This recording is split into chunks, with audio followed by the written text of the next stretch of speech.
President Obama got some good news this week about his nomination of Sonia Sotomayor to the Supreme Court. She won easy approval from the Senate Judiciary Committee, paving the way for a full Senate confirmation as the first Hispanic on the High Court. But this masks a serious problem for President Obama. He is in a summer slump. His first priority, legislation to overhaul the health care system, is running into serious trouble on Capitol Hill. In fact, the Senate and the House are moving in different directions, and Democratic factions are battling it out privately and before the American people. Public doubts are rising about whether majority Democrats in Congress can get their act together and govern effectively, and President Obama sometimes seems more of a bystander than a leader in shaping the details of legislation.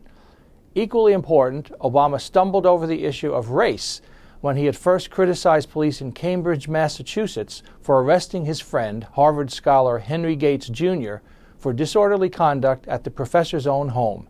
Faced with a firestorm of criticism for meddling in a highly charged local situation, Obama then pulled back, saying both the police and the professor overreacted. This has been ratcheting up, and I obviously helped to contribute ratcheting it up.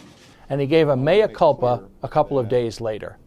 Obama's job approval ratings are dropping. Americans are having increasing doubts about his policies on health care, the deficit, and how to stimulate the economy. Still, Obama presses on. He has been arguing his case for health care overhaul nearly every day, including a discussion with retirees sponsored by AARP.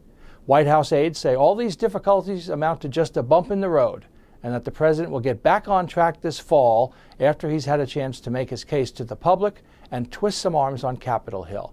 But the White House is now facing something it hasn't really had to deal with for Obama's first 6 months on the job: the prospect of failure on several fronts. The president's task now is to figure out how to jumpstart his agenda and fulfill the promise of change that helped him win the White House in the first place.